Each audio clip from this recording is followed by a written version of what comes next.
Hello again, World History 2.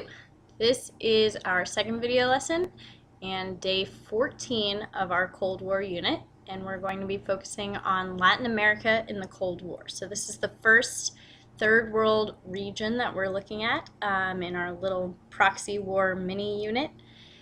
You can begin by answering the warm-up question to start, which is, what risk does an independent third world country pose to the United States policy of containment?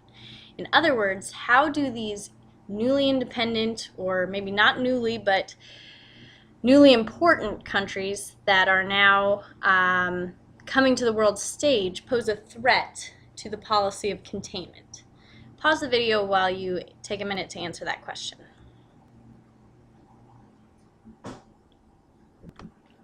Okay. Our objective today is students will be able to analyze the revolutions in Latin America in order to explain how third world countries posed a threat to the U.S. during the Cold War. First, we're going to talk about developed versus developing countries. Countries can either be classified as developed or developing. I had a high school history teacher who always said developing, so you can remember that.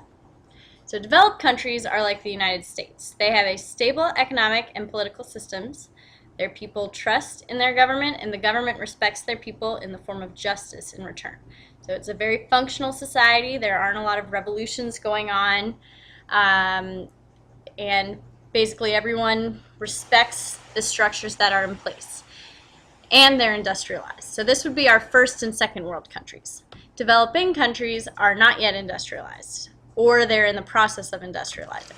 So they are much weaker and have a poorer national economy. So there's often a lot of strife in these developing countries. Developing countries are also known as the third world countries. During the Cold War, these countries experienced a new role on the world stage as the US and USSR competed for more global influence economically and politically.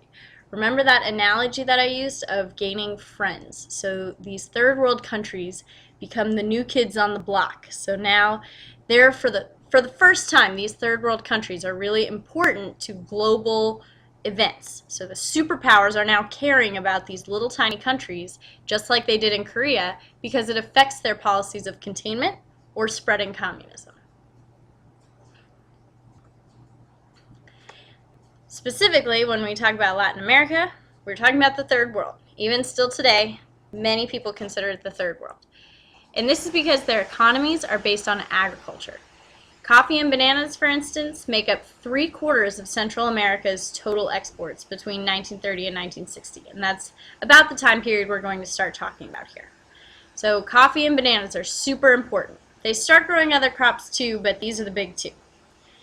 Before the Cold War, these countries had nationalist and democratic governments, but those governments were failing to incorporate lower class citizens. So they had all these poor farmers living in their country, a very small political elite who was very wealthy, and the lower class citizens were often unable to vote due to property ownership, even though they were a democratic country. So it was only a very small minority of the population that was able to vote in these Latin American countries. And there's also just this general drastic inequality between rich and poor. The poor people were very, very, very, very poor, and the rich people were very, very, very, very rich. And they owned the land, and the poor people were like the sharecroppers. So they were allowed to live on the land, and they were paid for their labor, but still today they're not paid very much. And so they didn't have a lot of ownership in their own country, and they definitely didn't have a lot of political power. Okay, so you'll notice that our checkpoints today are going to be on blue slides, so I hope that they'll be a little bit more noticeable for you guys. And just like the last time, I want all the checkpoint questions on a separate sheet of paper. There are 10 checkpoint questions throughout this video. Our first checkpoint question: what is the main difference between developed and developing countries? Second question: in your own words, why were third world countries important in the Cold War? Third question: what were some characteristics of Latin American countries during the Cold War? Take a minute to answer these. Okay, so there are several important revolutions in Latin America during the Cold War, but just for today we're going to focus on two. So Guatemala, Cuba, Bolivia, Nicaragua, and Venezuela all have communist revolutions in their country of some form or another. So these are very important countries because of this and because of how they affected our policy of containment. Today we're just going to focus on Guatemala and Cuba, and then later in the unit we'll talk about the other three. You can see that funny picture down there of Ronald Reagan wearing a Stop Communism Central America t-shirt. It's one of my favorite pictures. This map shows all of the insurgencies that tried to create communist governments or democratic governments in Latin America during the Cold War. So you can see it's a lot of countries. And most of them involve the CIA, which is a United States organization, or the U.S. government themselves. So we support a lot of these countries that are trying to overthrow the communist government that overthrew the democratic government. So they went from democratic to communist, and then we tried to make them go back to democratic. In some places we were successful, in some places we were not.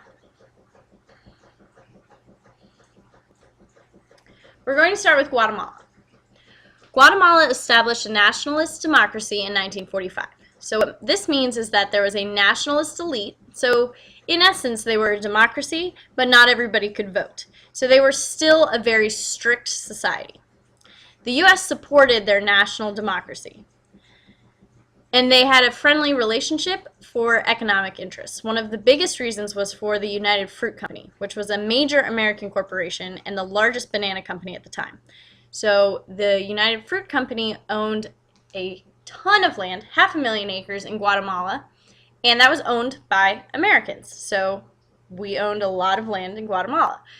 So if it was affecting an American economy, we are a capitalist society, so that would affect our country as a whole. So we had vested a lot of interest into Guatemala as a country because of the United Fruit Company. Then, in 1952, democratically elected Guatemalan President Arbenz advocated for a populist, which means more in favor of the common man. So he advocated for these populist land reforms that would grant more people a share of the land. This sounds like something else we've talked about. So this changes the U.S. position towards Arbenz. The U.S. did not like this because it hurt the United Fruit Company. The United Fruit Company had a tax scandal in Guatemala, and they cheated on their taxes and somehow got away with having more land than they should have or paying less money for it. And therefore, President Arbenz, when he wanted to take this land, he wanted to give it to the people that worked this land, who were Guatemalan, which makes sense. But the U.S. didn't like this, and they also thought it sounded a lot like communism. So in 1954, we send in the CIA, which is the Central Intelligence Agency. Remember, that's our foreign investigative police. So we deal with that. The CIA deals with international issues. So the CIA backs an invasion that forces Arbenz to resign, who's the president. And this launches a 36-year-long civil war in Guatemala. During this civil war, the CIA trained paramilitaries in Guatemala, which come into play in Cuba again, and these paramilitaries were responsible for over 93% of the human rights violations during this civil war. So over 36 years, almost all of the human rights violations, the genocide, and things that the United Nations has declared internationally illegal were the fault of the US's CIA.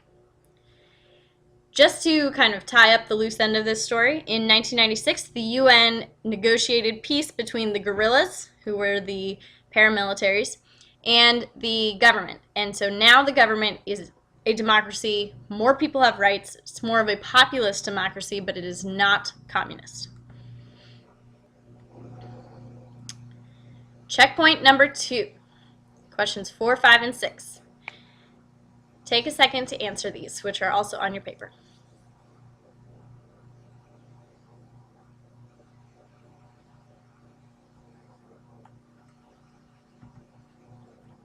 Okay, moving on to Cuba. Let's start with the democratic government ish. So Fulgencio Batista, another fun name to say. He was president twice. The first time he was president was from 1940 to 1944. And during this term, he was supported by the Communist Party in Cuba. So there has been this inkling of communism in Cuba for a long time.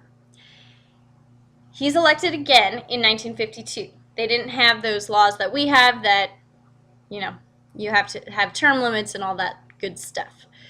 This time, however, he was anti-communist because he wanted the support of the United States. So even though he lost the support of some of those people in his own country, he gained the support of the United States, which is a big W. So the Communist Party decided that they should lead the country. And so they are led by Raul and Fidel Castro. And he led guerrilla forces to overthrow Batista's tyrannical regime. The Castros promised democracy and prosperity. They reassured Cubans, oh, no worries, we're going to put in the most perfect government you've ever seen. You'll all have a part in it, and you'll all be wealthy again. You won't have this poor agrarian society that is ruled by a tyrant. And so they gained the support of most Cubans. Then this dude comes along, who you've probably seen his picture.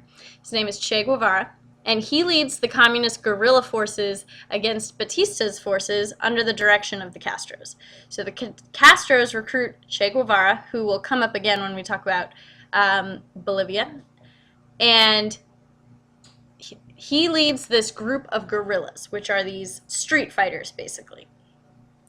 If you know 50 Cent, G-Unit stands for Guerrilla Unit. That's where he comes from. So Che Guevara believes in Marxism. He is a very radical revolutionary. Marxism is what Karl Marx set out in the Communist Manifesto. He basically created this perfect form of communism. So Che Guevara wants Cuba to be completely communist. And to do this, he leads these forces in guerrilla warfare, which, like I just said, was fighting that takes place in the streets, in jungles, which we're going to see in Vietnam, or in just general wilderness. So wherever they encounter other people from the opposition. And their tactics are a little different from normal warfare. So they're more like ambushes, surprise attacks, small bands of militants rather than these large planned attacks where you have flanks and lines and those battlefields. Not like that. Very sneaky and very surprised. So this civil war continues for about 3 years. And finally, Fidel Castro takes power in 1959. He breaks his promise of democracy and prosperity, who saw that coming, and installs a Marxist dictatorship like Che Guevara wanted. Cuba becomes extremely poor. And so they decide to collude, which means to plan with or to plot with, the USSR. And Castro remains dictator of Cuba until 2008. So all the way through the Cold War, Castro is dictator. He's the main man in Cuba until only about 6 years ago. Okay, so 1959, something happens called the Bay of Pigs invasion. And it's one of the most remembered events in American history because it was very embarrassing for us during such a time when we were so public and we cared so much about all these little tiny political matters. So Castro's dictator of Cuba in 1959, and the U.S. knows that he's in cahoots with Nikita Khrushchev, who we've talked about before with the space race, and so the U.S. distrusts him. They say, okay, we know he's talking to the USSR. This is probably not good for us, with Cuba being only 90 miles away from the United States. So in 1960, President Kennedy is elected, and he's briefed, which means let known, of the U.S. plan to overthrow Castro using Cuban exiles. So all these Cuban exiles that were living in America have been recruited to execute this plan.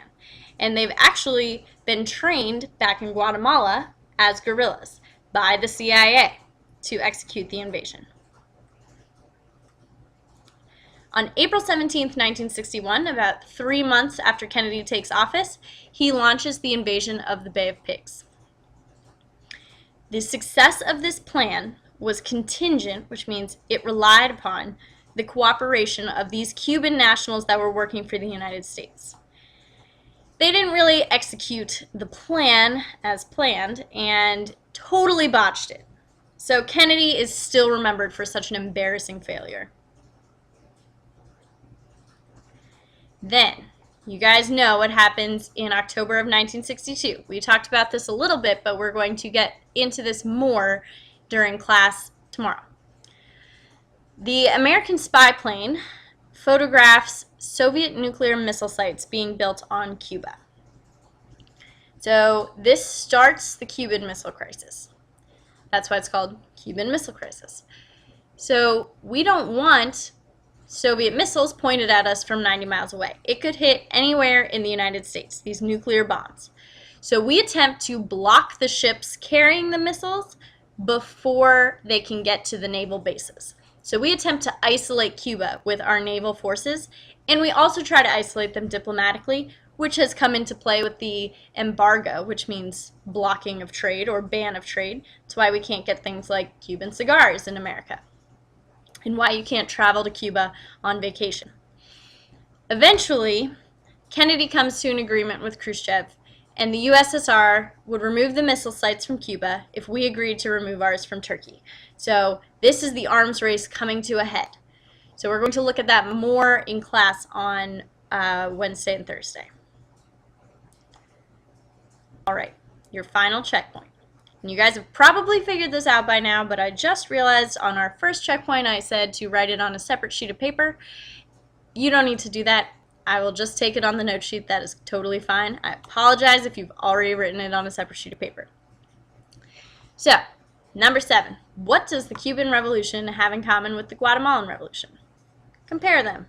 Number 8. Contrast them. 9. Define guerrilla warfare in your own words.